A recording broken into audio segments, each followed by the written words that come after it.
We spoke about Benjamin ŠEŠKO in the last hour and a possible move there.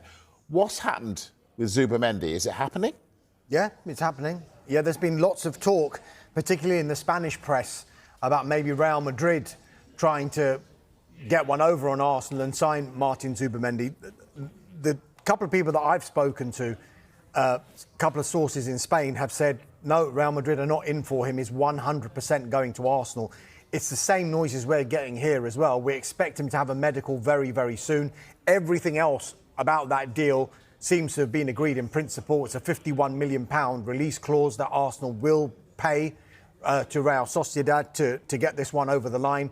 Personal terms agreed in principle as well for the Spain international. And there's nothing to suggest that he won't be an Arsenal player come the start of pre-season. So every expectation that Martin Zubimendi will become an Arsenal player.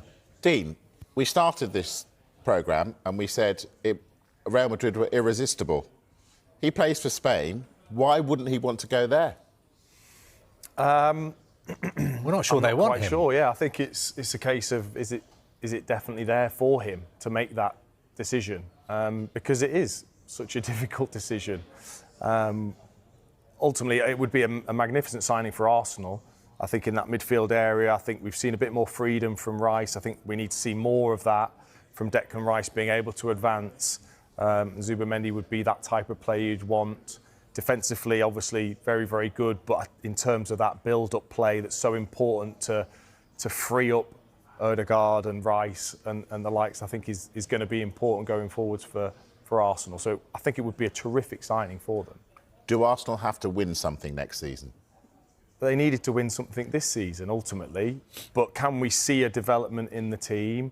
Yes. But how long do you keep seeing the development without the end product of a trophy? Not much longer. But you can see the development of the team. Can Arsenal and the ownership just give Arteta that little bit more?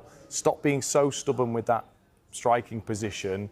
I think if they get that, I do think it's just the missing piece, really, to what they've built. Just on Zubimendi as well, we're talking about, was there this talk about Real Madrid? I think Zubimendi might have made up his mind that Arsenal was going to be his destination last summer.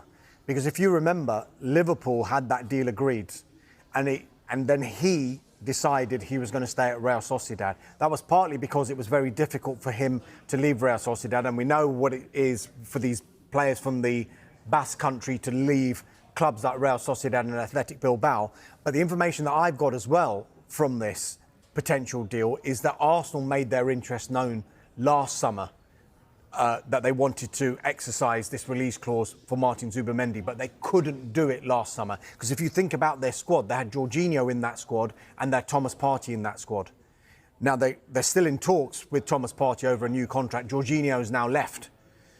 So there was always going to be a priority position for them. And I think the relationship that Mikel Arteta has with certain players, that might have influenced Martin Zubimendi to think, you know what, I might just wait here because there's an opportunity for me to go to Arsenal. So the whole Real Madrid issue, I don't know whether that was put into the press maybe to hurry Arsenal along, but I think Arsenal were pretty relaxed throughout the whole situation, in that they knew they were going to exercise that release clause. They knew that they'd sorted out these personal terms. It's just a case of getting the medical done and signing on the contract.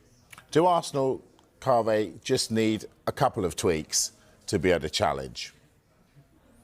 Because we're seeing Manchester City with a massive rebuild. Yeah, Arsenal just a little bit? Yeah, obviously they finished second, and the team who are ahead of them, Liverpool, are going to strengthen. The teams behind them are going to strengthen as well.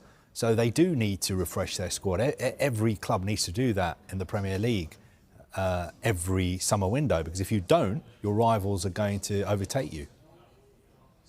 What do you think, Dean? Do you think, we've said that they need to win something. How much do they need to add to their squad to win something? I think it's making sure that when they do have those injuries to key players like Bukayo Saka and Martin Odegaard and the striker, that you have the depth to then turn to players that come in and don't weaken your side too much. I think Manchester City were the best exponents of that over the last 5 or 6 years, when he made changes that even we were sort of raising our eyebrow. Why would you leave Kevin De Bruyne out? Well, Bernardo came in and was magnificent. So they didn't drop that, and Arsenal aren't there yet. And the amount of games I watched, they were defensively magnificent at times, created the chances, missed the chances. We're all saying the same thing. And at the very, very elite level, it's those players that make the difference. It is in those key moments against the likes of PSG when they had those chances to score early on in that second leg, they didn't take them. And that is what will cost them eventually. Yeah, indeed. All right, look at that. 3 minutes.